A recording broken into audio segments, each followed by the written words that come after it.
Three, two, one. Welcome to the Whole Phil Podcast. I'm your host, Phil Reese the DJ. That's my Facebook name. Really Phil Reese, that's my Twitter. Philip J. Reese, that's my Instagram, my .com, and my real life. Tweet me right now, hashtag #GetYourWholePhil, and tell me all about yourself. I'm a lovable, loving, chubby, queer, sober, spiritual, vegetarian, feminist, radical, leftist, web developer, and DJ in DC. This is the podcast where you get your whole fill. I talk about whatever I want with whomever I want and do whatever I want because there's no rules, no format, and no fucking censors. Let's start the show. Today is Tuesday, August 3rd. And a couple of months ago, I appeared on a podcast called the Refractive Podcast with Johnny Guidry. And we had a great conversation about how the work of recovery can be used by anyone. The 12-step literature and advice from 12-step programs can apply to people who aren't in 12-step programs. We broke down a bunch of concepts from 12-step recovery and had a great conversation about how that stuff can apply to anyone's life. So here's a little snippet from that. And after that, please go find the Refractive Podcast wherever you find your podcast and check out our episode. I'm listed in the title of the episode as you should be able to find it wherever podcasts are found. And all that's left to say is be good to yourself, love yourself, and we're all in this together. Enjoy this snippet of the episode, then go listen to the whole thing. So, Phil, another nugget of wisdom that I know is so helpful to me in my recovery, and it's something that we talk about a lot, is the idea that shame is the reason why so many of us turn to compulsions.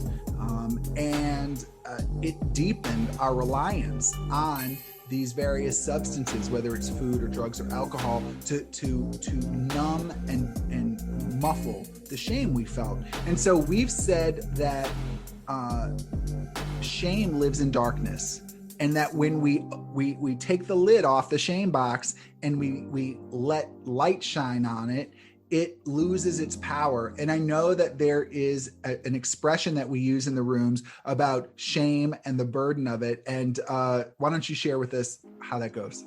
Sure. Well, right, just very along these lines, one of my favorite expressions is a burden shared is cut in half and joy shared is doubled. Yes. And that also ties into our former topic about, about having a higher power and having a group. That's how I use my higher power in my groups of trusted people.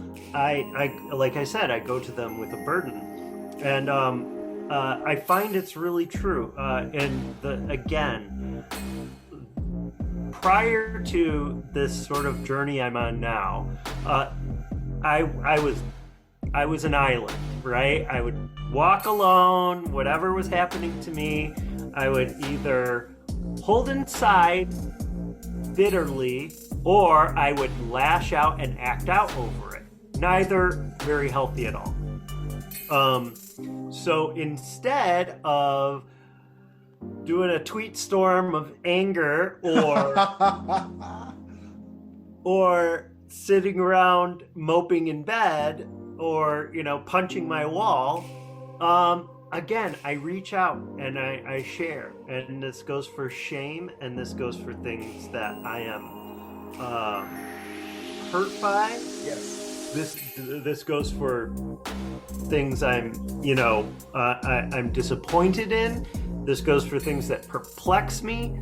When any of those burdens, when I share them, then they are less scary. That I saw someone share on Instagram today about something about psychotherapy that was really poignant. That, you know, a therapist doesn't, and, you know, a lot of my friends aren't like trained therapists, but they do some of that same work for me. A therapist doesn't kill the monsters. The therapist invites them into the room so that you can see that they have no teeth, they got nothing in their hands, and they're scared and weak. Yeah. And invites them into the room so you can face them. Yes. And that's what sharing a burden does. You can see it for what it is when you're sharing this burden, when you're sharing the shame with someone, something you're very ashamed of, or something that's really just bothering you because you can't figure it out.